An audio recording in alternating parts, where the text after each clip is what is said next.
Bom dia, queridos irmãos. É uma alegria podermos compartilhar juntos daquilo que Deus tem falado com o nosso coração através da sua palavra. E para isso eu queria te convidar, se você pode, para abrir a sua Bíblia em Colossenses, capítulo de número 1. E nós vamos fazer a leitura dos versículos 13 e 14. Colossenses, capítulo 1, versículos 13 e 14. Eu vou pedir para o nosso irmão Narciso fazer essa leitura para nós. Por favor, Narciso. E diz assim a palavra de Deus na carta que o apóstolo Paulo escreve aos Colossenses, capítulo 1, versículos 13 e 14. Ele nos libertou do poder das trevas e nos transportou para o reino de seu Filho amado, em quem temos a redenção, a remissão dos pecados. Vamos orar? Deus bondoso e maravilhoso, que privilégio é poder pertencer ao Senhor. Nós temos no Senhor um lar, nós temos no Senhor um lugar para estar, um porto seguro, um lugar de onde ninguém pode nos tirar, nem mesmo o poder do pecado, ou a morte, ou qualquer outra coisa. Nada pode nos separar do teu amor, e por isso nós somos gratos ao Senhor. Agora, Deus, que a tua palavra foi lida, fala conosco nesse momento, ministra ao nosso coração, porque nós precisamos desesperadamente ouvir a voz do Senhor. É a tua voz que nos acalma, que nos consola, nos conforta e também direciona o nosso coração para o centro da tua vontade. Cuida de nós, fala conosco, é o que nós te pedimos em nome de Jesus. Amém. Irmãos queridos, deixa eu te perguntar uma coisa, para a gente poder começar a pensar nesse texto. Talvez você nunca tenha se perguntado exatamente do que esse texto fala. Mas esse texto ele é um tanto quanto emblemático, porque ele traz para nós uma realidade muito sublime. Ele traz para nós uma verdade, que Deus nos libertou do reino das trevas, nos tirou do poder de Satanás e nos trouxe para o seu reino. Nós ficamos com essa informação na nossa cabeça. E o versículo de número 14 ainda finaliza dizendo que o Senhor Jesus, que tem nos redimido, tem tratado o nosso coração, tem nos salvado, tem nos chamado para si, tem arrumado quem nós somos, nos fez nascer de novo. E nós ficamos com essa realidade. Mas quando nós olhamos para esse texto, nós precisamos também lembrar de uma palavrinha mágica: pertencimento. E aí eu te pergunto nessa manhã, qual é o seu lugar? A qual lugar que você pertence? Poderíamos até usar uma expressão um tanto quanto mais dura, poderíamos falar assim: quem é o Senhor da sua vida? Quem governa o seu ser, a sua existência, as suas decisões, os seus sonhos? Quem te governa? Quem é o Senhor a quem você deve lealdade? Quem é o Senhor que você tem demonstrado respeito? A quem você tem de fato dobrado o seu joelho? Quando nós olhamos para esse texto, irmãos, nós somos chamados a pensar sobre essa característica do pertencimento. E como nos nossos dias o pertencimento tem sido uma coisa muito negligenciada. Porque nós estamos vivendo uma realidade extremamente subjetiva em tudo que a gente vive. Na igreja é subjetivo. Não gostei da igreja, vou para outra igreja. Não gostei da UMP, vou para o UPH. Não gostei da UPA, vou para o UMP. Não gostei do não sei o quê, vou para outro lugar. Não gostei desse shopping, vou para outro. Não gostei dessa família, vou para outra. Nós estamos, irmãos, vivendo um período extremamente superficial em tudo que a gente passa. E essa superficialidade nos relacionamentos e em tudo que a gente vive tem causado em nós uma falta de pertencimento. Porque se as coisas não saem do jeito que a gente gostaria, então a gente não se sente pertencido àquele lugar. A gente não se sente parte daquela coisa. E isso funciona na igreja, principalmente com os nossos irmãos que nos visitam. Muitas vezes, por nós estarmos extremamente felizes por estar aqui, nós temos os nossos grupos de conversa, nós temos os nossos grupos de atuação, nós temos os nossos trabalhos, o nosso serviço, e é maravilhoso que a gente tenha tudo isso. Mas muitas vezes, dentro da igreja, que talvez seja o pior lugar para isso, nós esquecemos de pertencer a quem nós deveríamos pertencer, e partimos para pertencer a outros lugares e a outras coisas. Esse caso pode ser a sociedade interna. Tem gente que pertence muito mais ao PH do que a Cristo. Tem gente que pertence muito mais ao MP, à UPA, ao CP ou à SAF do que a Cristo. Tem gente que é muito mais diácono do que é servo de Cristo. Tem gente que é muito mais servo do seu próprio ego, dos seus próprios gostos pessoais, do que servo de Cristo. Tem gente que, infelizmente, é servo de si mesmo. E esquece que quando nós éramos servos de nós mesmos, na verdade nós éramos servos do diabo. Porque afinal de contas, desde Gênesis, o diabo sempre fez com que o ser humano pertencesse a ele mesmo. Tivesse esse senso de liberdade, de autonomia. Eu posso fazer o que eu quiser.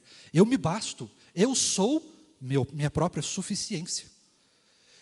E nós nos esquecemos de que Cristo nos libertou dessa realidade. E muitas vezes nós estamos olhando para dentro de nós mesmos, nós estamos olhando para as coisas que nós gostamos de fazer, nós estamos olhando para dentro das coisas que nós gostamos de ser, e nos esquecemos que nós não somos mais essas pessoas. Mas agora nós pertencemos ao reino do Filho de Deus que tem nos libertado dessas coisas. E quando nós pertencemos a Jesus, irmãos, nós nos tornamos pessoas que não olham mais apenas para si mesmos. Ou o si mesmo fica até em segundo lugar, porque em primeiro nós vamos olhar para o outro. Ou ainda mais, em primeiro lugar, nós vamos olhar para Cristo. E a forma como nós enxergamos a nós mesmos, a forma como nós enxergamos o nosso próximo, se dá a partir de como nós temos olhado para Cristo e de como Cristo olhou para nós no passado. Porque nós estávamos todos no reino das trevas. E nós fomos libertos do poder de Satanás, do poder do pecado, do poder das trevas. Nós fomos tirados da imundícia do pecado e fomos trazidos para o reino da luz, para o reino de Deus. Mas nós não pertencíamos a esse lugar. O nosso lugar deveria ser o inferno. Mas quando Cristo nos redime dos nossos pecados, quando Cristo se coloca em nosso lugar na cruz do Calvário, Ele nos liberta dessa realidade e nos traz para pertencer ao seu reino. Irmãos queridos, esse também é o nosso trabalho para com os outros. Nós, quando falamos de missões, evangelismo, discipulado, estamos simplesmente falando de que nós temos essa mesma atribuição, responsabilidade, mas nós também temos esse mesmo desejo de fazer com que os outros que ainda não foram libertos dessa realidade do pecado, sejam trazidos também para o reino da luz, sejam trazidos também para Cristo. Mas se nós ainda estamos olhando para dentro de nós mesmos, se ainda o que mais vale para nós são os nossos próprios interesses, então nós precisamos questionar: será que nós realmente estamos no reino da luz? Será que nós realmente pertencemos a Cristo? Porque quando nós pertencemos a Cristo, todas as outras coisas, Narciso, caem por terra. Já não tem mais quem gosta do livro tal, quem gosta da série tal, não tem mais homem e mulher, escravo ou liberto, grego ou judeu, não tem mais as diferenças. Tudo que tem é aquilo que nos une. Independente de quem nós somos, do que nós fazemos ou do que nós gostamos, do que nós temos ou deixamos de ter, tudo que nos une é Cristo. Tudo que nos une é o desejo e a ardente fé de saber que Cristo nos libertou, Cristo tem nos redimido, tem trazido a nossa vida para o seu reino, tem mudado quem nós somos e nos fez nascer de novo. Nós não merecíamos isso, mas foi assim que o Senhor agiu. Meu encorajamento para você nessa manhã é que quando você olhar mais uma vez, a partir de agora, para as coisas que você tem vivido, eu queria que você olhasse também com este ar de pertencimento. Irmãos, nós não pertencemos mais a Curitiba, à igreja do Tarumã, ao bairro X, à família de sobrenome Y, à comunidade tal, ao clube tal. Nós pertencemos a Jesus. E o desejo que nós temos é que todos também pertençam a Jesus. Todos se sintam parte do reino de Deus. Mas para isso, nós também precisamos agir como o Senhor Jesus. Nós também precisamos olhar para Cristo. E quando nós olhamos para Cristo, Cristo nos transforma. E quando nós somos transformados pelo Senhor Jesus, então a nossa forma de agir para conosco mesmo e para com o próximo que está ao nosso redor também modifica-se para a mesma forma que Cristo agiu comigo e com você. Que Deus assim nos abençoe. Amém? Vamos orar? Deus bondoso e maravilhoso, obrigado, Deus, pelo privilégio de pertencermos ao Senhor, de estarmos no Teu reino hoje quando nós não merecíamos isso. Obrigado, Deus, porque o Senhor fez algo miraculoso, extraordinário, gracioso, amoroso por cada um de nós. O Senhor agiu com graça, com bondade, com misericórdia nas nossas vidas, e por isso nós reconhecemos o senhorio do Senhor nas nossas vidas. Por isso nós caminhamos contigo, porque sabemos o que o Senhor fez por cada um de nós, sentimos o que o Senhor fez por cada um de nós e vivemos essa realidade. Nos ajuda, Deus, a fazer com que os nossos relacionamentos, a nossa vida, que tudo em nós também demonstre essa mesma realidade que nós vivemos e sentimos, a realidade de que nós pertencemos ao Senhor e queremos que todos pertençam ao Senhor também.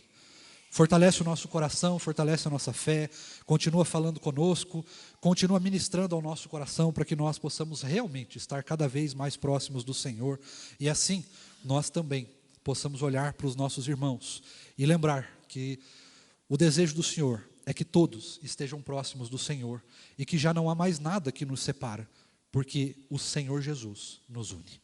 Cuida do nosso coração nesse sentido, continua ministrando a nós, é o que nós te pedimos e te agradecemos em nome de Cristo Jesus. Amém.